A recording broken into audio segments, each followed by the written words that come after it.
Hello વિદ્યાર્થી મિત્રો, આપ સૌનું આપને યુટ્યુબ ચેનલ પર હાર્દિક સ્વાગત છે. તો આજે હું તમારા માટે લઈને આવી ગઈ છું ધોરણ 7 વિષય ગણિત પાઠ 1 પૂર્ણાંક સંખ્યાઓના સ્વાધ્યાય 1.3ની સંપૂર્ણ સમજૂતી, તે પણ આપણી નવી બુક પ્રમાણે. તે પહેલાં તમે જો આગળના સ્વાધ્યાયના વિડીયો ન જોયા હોય તો એ જરૂરથી જોઈ લેજો અને આપણી ચેનલને લાઇક શેર અને સબસ્ક્રાઈબ જરૂરથી કરી દેજો. તો ચાલો આપણે આ તમામ પ્રશ્નોના ઉત્તરોની સમજૂતી મેળવીએ. તો અહીં આપણા સ્વાધ્યાયનો પહેલો પ્રશ્ન છે. નીચે આપેલા દરેકના જવાબ લખો. તેમાં આપણને પહેલું આપ્યું છે -30/10. તો અહીં આપણે જોઈ શકીએ કે જો કોઈ સંખ્યા માઇનસમાં હોય અને તેના ભાગમાં જો ધન સંખ્યા હોય તો એનો જવાબ એ માઇનસમાં જ આવે. ત્યારબાદ જો અંશ અને છેદમાં બંને માઇનસ હોય તો એનો જવાબ આપણને પ્લસમાં મળે.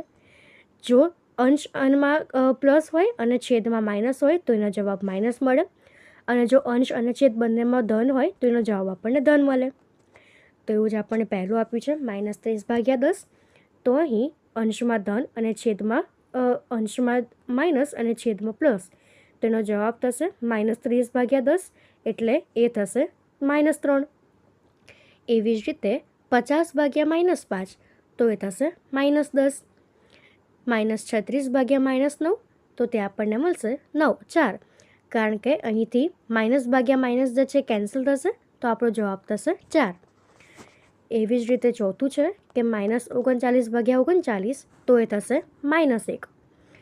13 ભાગ્યા -2 વત્તા 11, તો અહીંયા -2 વત્તા 11 એટલે થશે 9, તો એ થશે કે -13 ભાગ્યા 1, તો એ થશે -13. તો એવી જ રીતે એના પછીનું છે કે 0 ભાગ્યા -12, તો એ થશે 0. ત્યારબાદ -31 ભાગ્યા -30 વત્તા -1, તો તે થશે +1. તો હવે એના પછીનો h છે કે -36/12 ભાગ્યા 3, તો એ થશે -1. અને -6 વત્તા 5 ભાગ્યા -1 વત્તા 1, તો એ થશે 1. તો હવે એના પછીનો પ્રશ્ન બીજો છે કે નીચેના દરેક a, b અને c કિંમતો માટે a ભાગ્યા b વત્તા c does not equals to a ભાગ્યા b વત્તા a ભાગ્યા c ને ચકાસો. તો અહીંયા આપણને પહેલું આપ્યું છે a12, b-4 અને c 2. તો અહીં આપણે જો ડાબી બાજુને ચકાસીએ એટલે કે a ભાગ્યા b વત્તા c, તો a એટલે 12 ભાગ્યા b વત્તા c એટલે -4 વત્તા 2, તો આ થશે -2. તો 12 ભાગ્યા -2 એટલે થશે -6. જે જમણી બાજુમાં આપણે ચકાસીએ તો a ભાગ્યા b જે થશે 12 ભાગ્યા -4 એટલે -3 વત્તા a ભાગ્યા c એટલે 12 ભાગ્યા 2 એટલે 6, તો -3 વત્તા 6 એટલે 3 થાય. તો અહીં આપણે દર્શાવી શકીએ કે ડાબી બાજુ ડઝ નોટ ઇક્વલ્સ ટુ જમણી બાજુ. તો આ આપેલી કિંમતો માટે આ વિધાન ખરું નથી.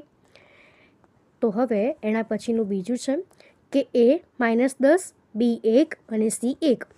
તો ડાબી બાજુમાં આપણે ચકાસીએ તો તે થશે -10 ભાગ્યા 1 વત્તા 1 એટલે -10 ભાગ્યા 2 એટલે થશે -5. અને જમણી બાજુ -10 ભાગ્યા 1 વત્તા -10 ભાગ્યા 1 એટલે થશે -20. તો અહીં ડાબા ડઝ નોટ ઇક્વલ્સ ટુ જમા, તો આ વિધાન પણ ખરું છે. એના પછીનો હવે આપણો પ્રશ્ન 3 છે ખાલી જગ્યા પૂરો. તેમાં આપણને પહેલું આપ્યું છે 369 ભાગ્યા ખાલી જગ્યા બરાબર 369, તો એ થશે ધન 1. બીજું છે -75 ભાગ્યા ખાલી જગ્યા બરાબર -1, તો તે થશે 75. ત્યારબાદ છે -206 ભાગ્યા ખાલી જગ્યા બરાબર 1, તો એ થશે -206. ત્યારબાદ -87 ભાગ્યા ખાલી જગ્યા બરાબર 87, તો એ થશે 1. અહીંયા -1 થશે. ત્યારબાદ પાંચમું છે કે ખાલી જગ્યા ભાગ્યા 1 બરાબર -87, તો તે થશે -87. -48 ભાગ્યા 48 બરાબર -1 અને 20 ભાગ્યા -10 બરાબર -2 અને -12 ભાગ્યા 4 બરાબર -3. તો આપણે આ પ્રમાણે ખાલી જગ્યા પૂરવાની છે. અહીં તમે પ્લસ અને માઇનસની નિશાનીને ધ્યાન રાખશો અને તેના તમામ જે નિયમો છે તેને પણ તમે યાદ રાખશો. તો એના પછીનો પ્રશ્ન 4 છે કે પૂર્ણાંક સંખ્યા a bની 5 જોડ લખો જેથી a ભાગ્યા b બરાબર -3 થાય. આવી એક જોડ 6 અને -2 છે, કારણ કે 6 ભાગ્યા -2 બરાબર -3 થાય. તો એવી જ રીતે જો આપણે એવી 5 જોડ લખીએ તો -6 ભાગ્યા 2 એટલે એ પણ -3 થાય. 9 ભાગ્યા -3 તે પણ -3 થાય. -9 ભાગ્યા 3 તે પણ -3 થાય. 12 ભાગ્યા -4 તે પણ -3 થાય. અને -15 ભાગ્યા 5 તે પણ -3 થાય. તો આવી તમે તમારી જાતે પણ કોઈ 5 જોડ લખી શકો છો.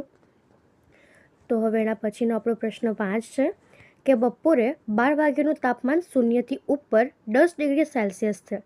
જો એ 2 ડિગ્રી સેલ્સિયસ પ્રતિ કલાકના દરે મધ્યરાત્રિ સુધી ઓછું થતું હોય તો કયા સમયે તાપમાન 0થી નીચે 8 ડિગ્રી સેલ્સિયસ હોય? મધ્યરાત્રિનું તાપમાન શું હોય? તો અહીં બપોરે 12 વાગ્યે તાપમાન 10 ડિગ્રી સેલ્સિયસ, તાપમાનમાં પ્રતિ કલાકે ઘટાડો 2 ડિગ્રી સેલ્સિયસ, એટલે 1 ડિગ્રી સેલ્સિયસ તાપમાનમાં ઘટાડો 1.5 કલાકે થાય. તો કુલ તાપમાનમાં ઘટાડો એટલે કે હાલનું તાપમાન ઓછા મધ્યરાત્રિનું તાપમાન એટલે 8 ડિગ્રી સેલ્સિયસ ઓછા 8 ડિગ્રી એટલે થશે 18 ડિગ્રી સેલ્સિયસ. તો માટે 18 ડિગ્રી સેલ્સિયસ તાપમાનમાં ઘટાડો એટલે 18 ગુણ્યા 1.5 કલાક, અડધો કલાક તો એ થશે 9 કલાક. એટલે કુલ સમય બપોરે 12 વત્તા 9 એટલે થશે 21 કલાક, એટલે રાત્રિના 9 કલાક.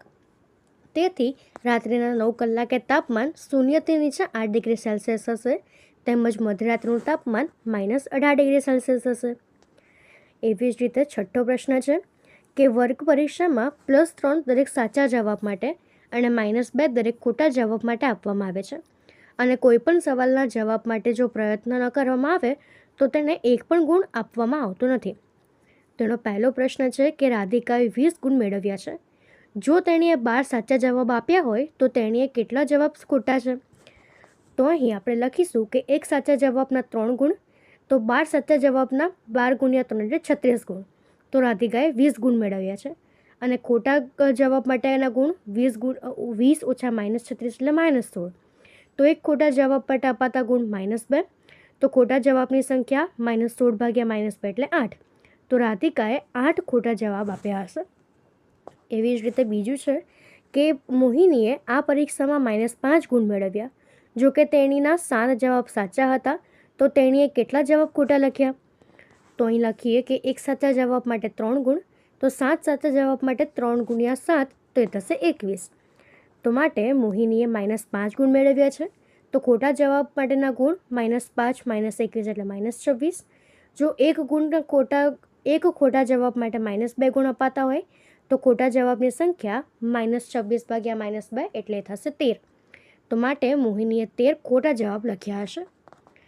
એના પછીનો 7મો પ્રશ્ન છે કે એક લિફ્ટ એટલે કે એલિવેટર 6 મીટર પ્રતિ મિનિટના દરે ખાડામાં ઉતરે છે. જો તે જમીનથી 10 મીટર ઉપરથી નીચે ઉતરતી હોય તો -350 મીટર સુધી પહોંચતા તેને કેટલો સમય લાગશે? તો અહીં લિફ્ટ જમીનથી 10 મીટર ઉપરથી જમીનની નીચે એટલે કે વિરુદ્ધ દિશામાં -350 મીટર જાય છે. તેથી લિફ્ટ વડે કપાતું અંતર 10 ઓછા 350 એટલે 10 વત્તા 350 એટલે 360 મીટર.